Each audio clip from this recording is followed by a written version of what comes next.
Alors, Xavi Alonso est-il vraiment le coach rêvé pour Kylian Mbappé? Mbappé ne fonctionne plus comme avant. Ce Mbappé que nous connaissons aujourd'hui n'est pas le Mbappé qui cartonnait au PSG. Il a carrément changé. On va décortiquer tout ça dans cette vidéo.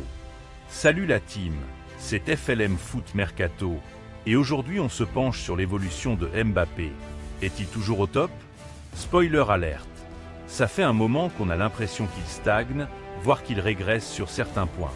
À 26 ans, bientôt 27, il devrait être à l'apogée de son talent, et pourtant, plusieurs questions nous brûlent les lèvres. Comment Xavi Alonso va-t-il installer un système qui mette vraiment Mbappé en valeur? Parce qu'on sait tous que l'une de ses missions, au-delà des titres pour le Real Madrid, c'est de faire briller notre Français. Vous vous souvenez de son coup de gueule contre Galtier au PSG, cette fameuse story pivotogne? Quand on ne te met pas en lumière, ça finit toujours par sortir.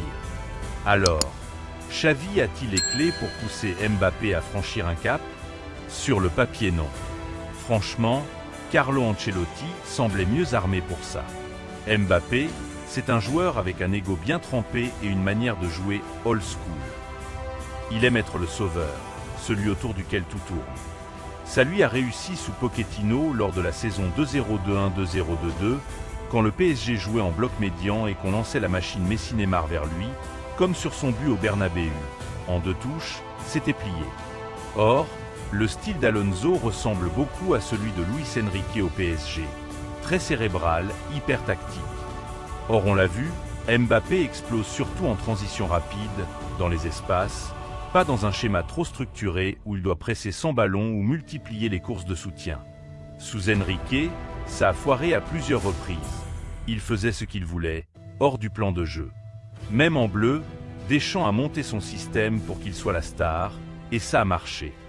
Donc, est-ce qu'Alonso va réussir à faire pivoter Mbappé vers plus d'efforts collectifs, plus de pressing, plus d'appels? J'y crois moyen. D'abord, parce qu'il n'a pas la légitimité de reformater un joueur de ce calibre. Ensuite, parce que les défauts de Mbappé risquent de devenir plus criants avec l'âge et la fatigue accumulée. Rappel, 9 ans de carrière pro, 50 à 60 matchs par saison, les jambes, ça pèse. Si on regarde l'aspect physique, il s'est un peu ressaisi, certes, mais il n'est plus ce bolide d'il y a 3-4 ans qui filait en profondeur sans sourciller. Techniquement, idem. Avant il avait ce toucher, ce contrôle léché. Aujourd'hui, à part son passement de jambes fétiche, on dirait un camion qui galère sur les remises et les petits passes. Alors, Mbappé restera-t-il au statu quo ou poursuivra-t-il sa glissade technique et physique? Il faut voir. Mais je reste sceptique sur sa capacité à évoluer sous Alonso. À mon sens, ce dernier devra surtout bricoler un système qui limite les carences de Mbappé sans ballon plutôt que de tenter de transformer son mindset. Pour changer de sujet en fin de vidéo, petit point mercato. Trent Alexander-Arnold a fait ses premiers pas à l'entraînement du Real il y a 2 jours, et j'ai tellement hâte de le voir à la Coupe du Monde des clubs. Autre recrue, un jeune Marocain de 16 ans, Abdelawazine, file direct en Castilla. Je n'en sais pas plus, mais il a l'air prometteur. Le changement de Mbappé intrigue beaucoup de gens.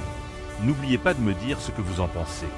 Sur ce, si cette vidéo vous a plu, lâchez un like, un commentaire, partagez et abonnez-vous. Ça booste la chaîne et ça m'aide à vous proposer toujours plus de contenu. On se retrouve très vite pour une prochaine vidéo.